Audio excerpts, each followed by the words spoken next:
want to buy a house, you want to go travelling, you want to get married, you want to have kids, you want to fill up your fridge with food, you want a new car, you want new clothes. Every decision that we make revolves around money. Welcome to the Young Money Podcast with Ross Marais. This episode of the Young Money Podcast is brought to you by More Time Financial, a financial planning, money management and financial education business helping young Australians to make smarter decisions with their money. Welcome back to the Young Money Podcast. I'm your host, Ross Marais, and we've had a bit of a hiatus for a couple of months from producing episodes, mainly due to just a lot of things happening in the business, a lot of work on a couple of changes. So had to put the conversations and put the Young Money Podcast on hold for a couple of months, but we're back and we're gearing up to bringing you another series or another run of awesome episodes with some really, really interesting people, and can't wait to share all these episodes with you. So what I wanted to do today was share a podcast that I was on, or I got interviewed on a couple of months ago, or a little while ago, and that was a good friend of mine, Elliot Tiger Lyons, which you may remember, who was actually a guest on the Young Money Podcast and talked about his experience of being a social media influencer and a travel Instagrammer and getting paid to travel the world. So he runs a podcast called Tiger Talk, and he was kind enough to invite me on and let me share a bit about myself, my business, and my experience, and why I'm so passionate about financial education and helping my generation to make smarter decisions with their money. So this is just a little episode just to fill the gap and to get your ears burning again while we put the final touches on our next series of episodes for the Young Money Podcast, which will be coming to your ears soon. So stay tuned and looking forward to sharing what we have in store for you. Now, before we get started on today's episode, this is just a friendly reminder in order to keep our lawyers happy that in preparing this podcast, myself and any contributors have not taken into account any particular person's objectives, financial situation, or needs. So before acting on any of this information, you should consider its relevance to your personal circumstances, and if required, seek the assistance of a licensed professional. For joining us on the Tiger Talk podcast. Thanks for having me on. We're super stoked to have you on, mate, and I'm really excited with the direction and the value that I think you can provide a lot of people immediately with their day-to-day living, but we'll get into that a bit later. Let's start with who you are and how you got to where you are today. So my name's Ross Marais, I'm 27 years old, and I was originally born in South Africa. So I immigrated with my family when I was quite young, so about 5 or 6. Landed on the sunny Gold Coast and pretty much lived here ever since. So grew up here, went to school here and went to university, and going through school, all I wanted to do was play rugby. So I was playing rugby at a pretty high level, and that's all I kind of like. I think most people, similar to yourself, that's all they wanted to do was just play sport, and didn't really think much else about career and anything like that. And my dad was a financial planner, and he had a financial planning business for 15, 20 years. And I did a few hours, worked for him, and didn't really have too much of an interest in financial planning, but I did see the benefit and kind of the relationships that he had with his clients, and still didn't really understand too much exactly the ins and outs of what he did. And when I was leaving high school, as I said, all I wanted to do was play rugby. And he had this idea. He said, well, why don't you go to university? He said, there's a Bachelor of Commerce. He said, you could look at financial planning. He said, if you find it interesting, great. If not, it might just be a good backup plan if the rugby thing doesn't work out. So I started at university doing a Bachelor of Commerce, and I fell in love with the marketing side. So I did a few marketing subjects and really liked the marketing idea and wanted to go down that route. And it wasn't until my last kind of year and a half of uni that we started to pick up a lot more finance subjects and a lot more around the money side. And going through those subjects, I kind of looked around at where I was, and so midway through university, would have been 20, 21.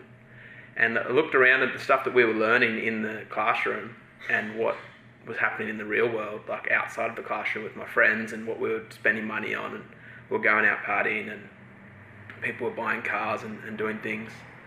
And I kind of really made me aware that what we were learning wasn't what people were getting taught anywhere else. And the conversations that I was having with my friends about money was just like, hey, do you know about this thing? Like, do you know how X works? Like, do you know about credit cards? Like, all these kind of real things that 21 and 22-year-olds just wouldn't really care too much about. And I was like, this is a bit weird. Like, I'm learning about it, and I think it's super important, but no one else is learning about it. Like, I had friends that were studying medicine, and obviously super smart people, but like, they didn't really know anything about money. It's like, well, they weren't getting taught it. Teachers weren't getting taught it in their class, in their university subjects, and I was a bit taken back and kind of realised, I was like, wait, there's something going on here. Like, why am I the only one learning about this stuff? And like, there was a classroom of 30 people, and we were like, yeah, like there was obviously accountants and things as well, but the stuff we were learning, I was like, this is like, people need to know about this stuff. And so that really sparked my interest for it, but I still, in the back of my mind, was like, this is probably a job that I can see myself doing kind of down the track, and kind of when you get a bit older. So I left university and did a few kind of part-time jobs, and still was chasing the rugby dream. And then got a job in financial planning and kind of really, really enjoyed it, and fell in love with talking with clients and dealing with the financial problems. The issue was, when I was at my previous job, was we were working with clients that were at 50s and 60s, and that's where the kind of the money was, and that's where like our bosses were saying, right, you need to focus on this age group because they've got all the money and you can make a lot of money off them, and they need help. I was like, yeah, I understand that, and we're helping a lot of people and making a difference. But I was like, well, who's talking to people my age? Like, I was 23, 24. I was like, everyone's leaving university, getting their first job, dealing with HECS debt, like dealing with real life issues. But I was like, no one's talking to our generation.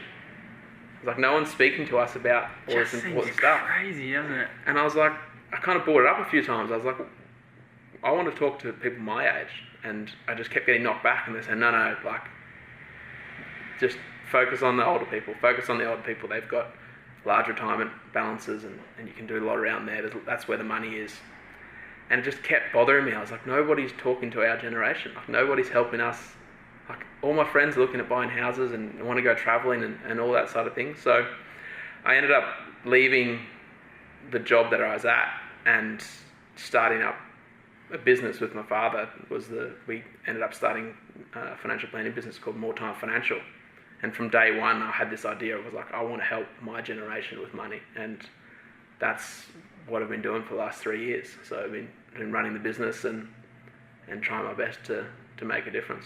Absolutely love it, mate. I love the vision that you had and the persistence you had to do that, because it just seems so crazy that at school you learn about maths, you learn about English, you might even touch on another language in the world, but you don't learn about the only thing that you can pay for everything with, and that's money. Yeah. Which is just crazy. So I'm stoked to have you on here to talk about money, and I'm glad that you kind of touched on your insight into it. But I was just wondering if you could go a bit more in depth in terms of what it means to you and what your motive behind your day-to-day is. Yeah. So money for me, and it's always funny because I'm always the one asking this question, and it's something we're trying to ask all the people that we see. It's like, what does money mean to you? And for me, it means freedom. And I know that's a lot of people kind of say a similar train of thought as money's freedom, but for me, money gives you the tools to do the things that you want to do. So whether that's buying a house, obviously the only chance you've got of doing that is with money. If you want to travel the world, having money gives you the freedom to do those things. And that's what it means to me. And on a day-to-day basis, kind of what I'm trying to do is help younger people make smarter decisions with their money, and just trying to have a large education focus. So just trying to educate people and say, this is what you need to know. This is what a credit card is. This is how to read your bank statement. This is what bank accounts are like. This is what a mortgage is. This is what superannuation is. And it's just all those things that just, I don't know if it's people, they don't want to know about it, or they just have no idea that it's out there. That's the funny bit that I'm still unsure of, because I think people know they need to know about it, but they just don't. Yeah, they just don't take that step to learn about it themselves.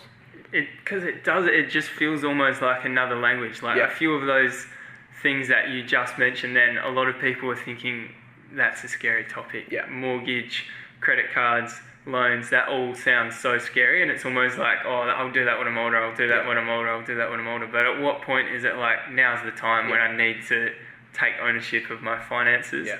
So when did you realise that money matters, and what was it that kind of drove that? Was it being around your dad, and was your dad always kind of like making you aware that money does matter?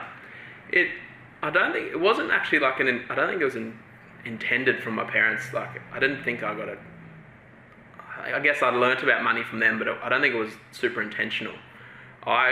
When we immigrated from South Africa, and I didn't think that we were rich. I didn't think we were poor. I just thought we had enough money and life went on, and I just assumed that somehow money just ended up in the house, and it grows on trees. Yeah, the fridge was always full of food, and it kind of wasn't until I moved out of home that I was like, I actually need to buy stuff. Well, things just don't just appear like I thought they did. But like all through school, like my parents we just had to get a job. So like I worked, I think my first job was at 15 mowing lawns. Set up a little lawn mowing business around the neighbourhood and mowed lawns.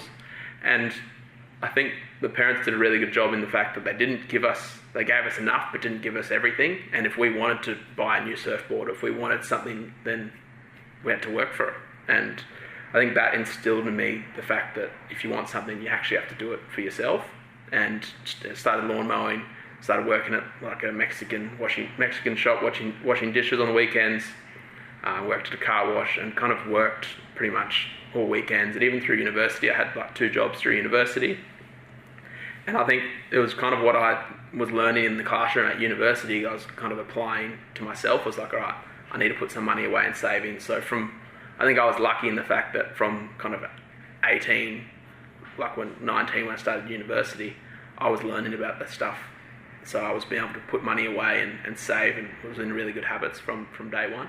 Yeah, and I think it's also really valuable, even though you can't really get practical in terms of dealing professionally with people's money, but being in an environment where your friends are talking about money and all your lectures at uni are talking about money, I think that's really a huge, almost cornerstone in like being involved with it, because coming from the creative space, it's kind of less of a priority. Like money's kind of like, the mindset with it is, it doesn't matter. Yeah. But the reality is, like, for anyone that's listening that wants to travel or wants to do anything for that matter, fill up their fridge, the only way you're going to do that is through finance. So I think it's a really valuable topic to have a conversation about.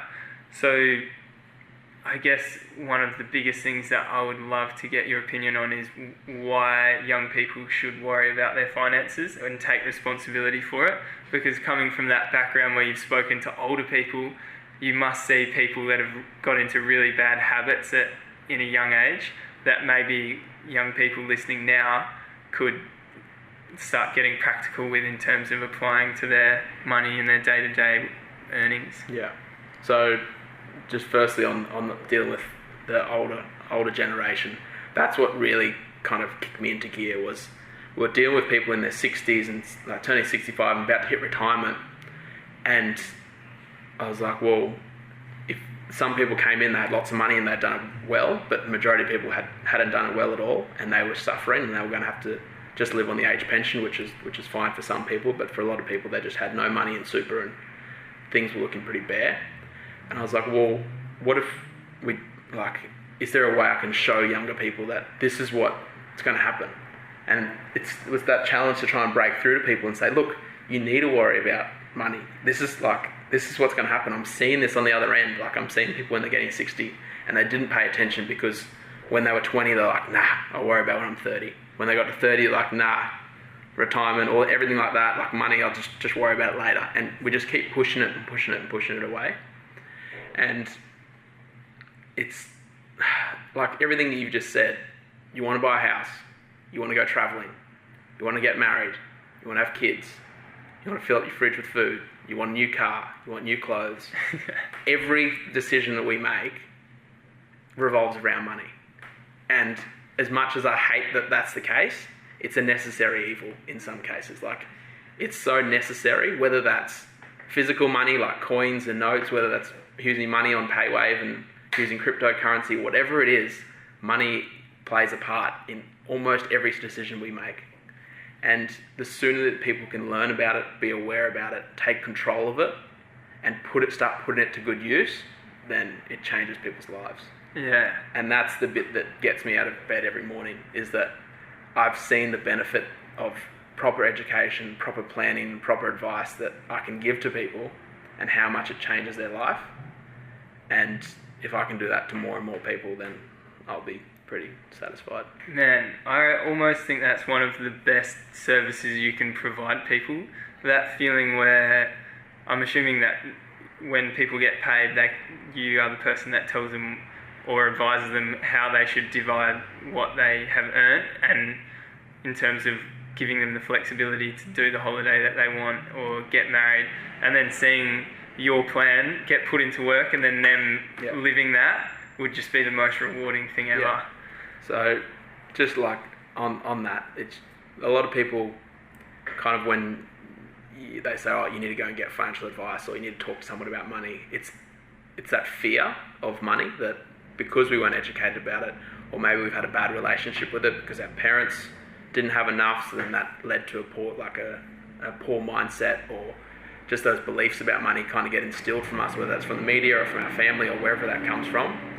And so when people first come and talk to someone about money, they think, oh, they're going to tell me to not spend, or they're going to tell me that I can't go out and have coffees, and I'm not allowed to have smashed avo, or I'm not allowed to buy new clothes. And I try and flip it around and say, well, I don't care what you spend money on, as long as what you're spending money on brings value to you and it's bringing you closer to reaching the goals that you've told me that you want to achieve. So if you come to me and say, I couldn't care less about buying a house, I don't care what clothes I wear, I don't care how many times I eat out for breakfast, all I want to do is travel the world, great, let's put in place a plan for that. That's your goal, you tell me that's what you want to achieve, let's do it. Yeah. If you come to me and say, I want to buy a house, and you want to buy it in 12 months, we're going to put in place a plan to do that. But then I'm going to tell you that if you go out for coffee every single morning, or if you go out for breakfast and go out for dinner 5 nights a week, that's going to contradict the goal that you told me that you want to achieve. It's not my goal, it's your goal. Yeah. So this is what you need to do to it, so then you can't get angry if people then tell you to stop spending money on other areas. Like, it's... God, that must be a frustrating position to be in sometimes. Just let me do my job, man. So what do you think is the common misconception on two levels here, in terms of what young people think about money and what young people think about a financial advisor? Like, what is the value that you could provide someone? Because for someone who's like, oh, why would I need a financial advisor? I know I've got money, I can buy a coffee. What's the value that you provide? I like to think of myself as a personal trainer. Is probably the best analogy and makes it most relatable to people. If I tell you that you need to get fit and be healthy, you've got two options. You can go for a run along the beach by yourself, and I can tell you, so all you need to do is go for a run along the beach and work out 5 days a week, and that's going to help you. It's free, you get up when you want, you can do whatever you want. Or you can pay your personal trainer X amount a week. They're going to text you in the morning, they're going to come and knock on your door and call you and say, get out of bed at 6 a.m. and run with you 5 mornings a week. You're paying them money and they're going to do that. What's the chance, which one are you going to be more likely to do? Yeah, 100%. And that's, in a nutshell, that's how I try and pitch it. So you come to me and I tell you, oh, you need to save X amount a week and do it and you'll reach your goal. I'll see you, I won't see you again, bye. It's free, so that's free advice, that's all you need to do. The chance of you actually following through with that is some people do it, majority of people won't. Or you can pay someone like me and I'll be your personal trainer for your finances. I'll tell you the things that you aren't aware of. I'll tell you what you need to be doing. I'll sit with you and say, are you doing this? Are you on track? Are you doing the things that I told you to do? Are you still on plan? All right, is there a lifestyle change? Has something happened that we need to adjust for? And it's just having someone sitting behind you and working with you and helping walking them through it. Yeah. And walking them through it and being there and coaching them and being there when they need it the most. Yeah. So do you think one of the most common misconceptions in terms of money is that, so hypothetically speaking, I want to go on a holiday, me buying a coffee every single day is going to be at the expense of going on holiday? Is that... So I'm like, oh, I'm going on holiday, I can't go out for dinner, or I can't go out for breakfast.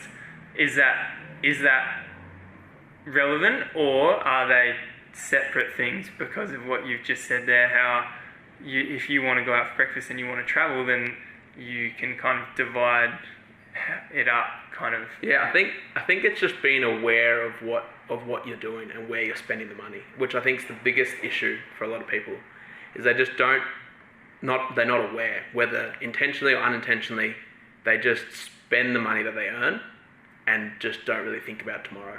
They're like, I'm having a good time now, I'm paying my bills, I'm enjoying life, and I'm just getting by.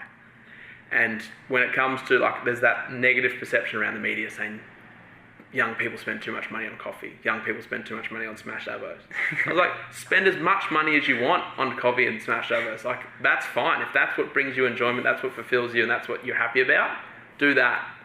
But you must be aware that if you are doing that, then there needs to be a sacrifice.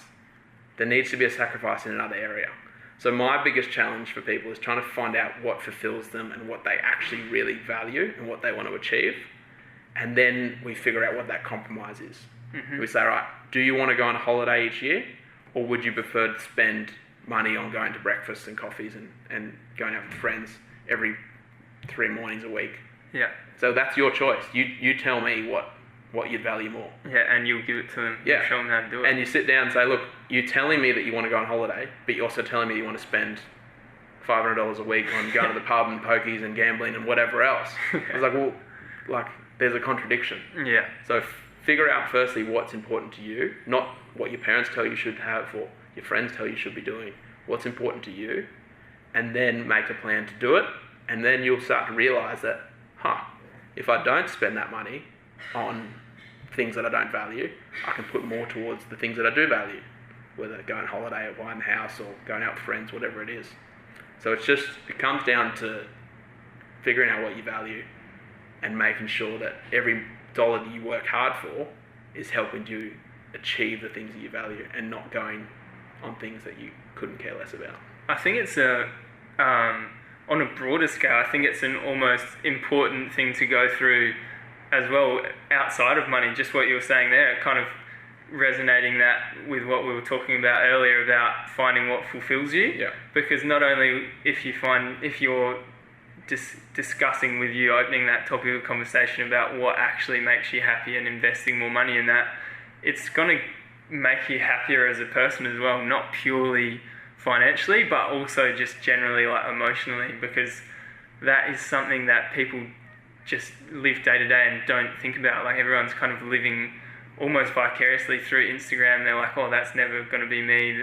Like, they follow people that they want to be like, but they're not getting practical with what actually makes them feel happy, because they can 100%. Have that life if they're being responsible with their money. Yeah. And providing them with the opportunity to spend more time doing that because of their finances. Yeah. So it's really powerful stuff, man, like beyond just having the conversation with you. Yeah. The thing that you're providing them is just the biggest challenge. Like, people come to me all the time and say, I can't save money.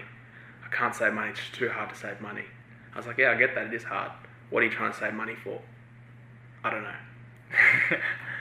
No idea. I was like, well, it's a bit hard to run a running race when you don't know where the finish line is. Like, how do you know if you got there? Like, what are you aiming for? Yeah. Of course you can't save money. You've got nothing to aim for. Yeah, been there myself. Yeah.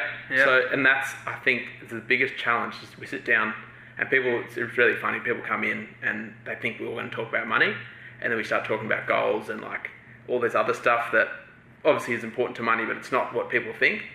And it always catches people off guard. They're like, no, I'm here to talk about money. Like, why are we talking about my goals? It's like, no, it's the same thing. Like, you need to figure out first what you are trying to achieve, as I said, what you value, what your goals are, and then we can work out how money plays a part in that. How money is a tool to help you achieve those things. Because money is important, but it's not the most important thing. Saying, well, let's use the money as a tool to help you achieve that life you want, achieve those things that you want, and give you more of what fulfills you and more lets you do more things that you value. 100%, man. Tool in the tool belt. Yeah. So getting really practical now, how can young people use that tool, money, in the most effective and efficient way possible? What's something, paycheck comes in, it's Friday night, everyone's going out, but the money's just come in the account. What's the first step? So the first thing I would say is have an awareness of how much money you're currently spending. So what does it cost to be you? Not what it costs to be your friends, not what it costs to be your parents, what it costs to be you. So not too many people like the word budget, and I'll use it in a different way, but have an idea of what your living expenses are. So what's your rent? How much you're spending on groceries each week? How much you're spending on going to the pub? How much you're spending on fuel? And you don't have to get it to the dollar, but just have an awareness to say, okay, I'm earning $1,000 a week. Are my expenses more than that, or they're less than that? And a lot of people say, well, I can't get ahead financially. I can't get ahead. So what does it cost you to live? It's like, no, don't worry about that. I earn $1,000 a week. It's okay. It's like, yeah, but if you're spending $1,500 a week, then you're going to go backwards. So the first thing I would say is have an idea of what you earn and what your expenses are. That's number one. And in terms of if you get paid on a Thursday night, what I recommend is to set up different buckets. And by buckets, I mean different bank accounts. So have an account that you put some money in for your spending money. So in the example, and what I do for most of my clients is have an account, and that is your fuel, your groceries, and your entertainment for the weekend. So especially if you get paid on Thursday night, you wake up Friday morning, you have X amount of money in that account, and you fill up your car with fuel, you buy some groceries for the next week, and what's left is going to the pub, going to dinner, having a good time. Because for most people, the most money we spend is Friday, Saturday, Sunday, is on the weekends. So have that money going into a separate account, and that way you'll know exactly what you're allowed to spend. Set up a different account for your bills, so all your money goes into your bills account, and that takes care of your rent, your electricity, your internet, everything like that. So you've got a spending account, you've got a bills account, and then you've got a savings account. So that might be a holiday savings account, that might be a house deposit, whatever it is. Having those bank account structures just lets you actually physically see where your money's going. Yeah. So $1,000 comes in, let's say $300 goes into your spending account, some goes into your bills account, and making sure that that money going into your savings account. Yeah. For most people, what they do, so that's ideally what you should do, what most people have is one bank account. Your money comes in, you spend it all on the weekend, you wake up Monday morning going, shit, I've got no money. Or if I do have, I've got $50 left, all right, I'll put that $50 towards savings. Yeah. So that most people save what's left over after spending. Yeah. Whereas what we're trying to do is get people to save and then spend what's left. Right. So just kind of progressing from that into an avenue that a lot of people look to. Obviously, there's a lot of negative kind of opinions on credit. When is it good and when is it bad? It's a super interesting topic that I could probably spend hours on talking about. Credit is one of the most useful things ever if you use it in the right way. If. That's a big if. It's a big if. Big capitals. Caps lock on for the if. Yeah. So the negatives of credit is that it's so readily available. So there's credit cards, there's personal loans, and the fact that we don't no longer have to save before we do something or before we buy something scares the shit out of me. So we've got Afterpay, which a lot of people say, well, there's a spending limit and it's not that bad. But what it does, it gets us in a bad habit. So before credit was involved, or before credit was around, what we had to do was we had to save up our money. So we had to work hard, save up our money to then buy something. So then what's happened now is to say, well, I no longer have to save up. I can buy it now and pay it off later. And the problem with that is that once you do that and you get in that cycle, you're forever chasing. So at the moment you can buy your holidays on Afterpay, or you can buy them and pay them off later, which for some people that's great. You pay it now, you go on the holiday, you have a good time, you come back and you're forced to work and pay it off that holiday. Chasing your tail. You're chasing your tail. And so if you get in that trap from day one, it's a really hard thing to get out of. Yep. And why it's good and why credit can be used in a good way is that it lets you take in a house, for example. There's good debt, there's bad debt, and then there's shit debt. So to give you an example of that, shit debt is your credit cards, your personal loans, anything that's not tied to an asset. So take a car loan, for example. A car is not an asset. A car is a liability. As soon as you drive that car out of the new car lot, it's decreasing in value. So you're paying interest on a loan that's attached to an asset, or attached to something that's going down in value. So that's shit debt. Credit cards are a good example of that. You use it to buy clothes. Clothes might make you feel good, but they don't earn you any money. They cost you money. So then we've got bad debt, which sits in the middle. And this might get a little technical, but if you bear with me. Bad debt is a mortgage on a house that you live in. So if you think about a house, it doesn't earn you any money. Even though you're paying it off, paying your mortgage off, it actually costs you to live there. So you've got a loan on something that's not, it's increased in value, but it costs you money in terms of mortgage repayments. So then we look at what good debt is. Good debt is something that's attached to an asset that appreciates in value. So this might be a loan on an investment property. So you buy an investment property, you earn money through rental, so someone renting out your property, and that value of that property is actually going to go up in value as well. So not only are you earning money, but it's also going up in value. So if you can take out a loan on investment property, for example, then that's a way of using debt to earn you money. Whereas you compare that to your house that you live in, you've taken out, you use debt, but it's actually costing you money to live there. So there's borrowing money to invest in a property, there's borrowing money to start a business. Borrowing money lets you do, as long as it's attached to something that's going to appreciate in value or earn you an income, then that's something that obviously a good thing. That's what credit's there for. Yeah. I think that was really important that you laid out, because for a lot of people that might have been the first time that they've actually ever heard what credit is and how it can be good, because there is just so many negative connotations and people around them using credit in a bad way.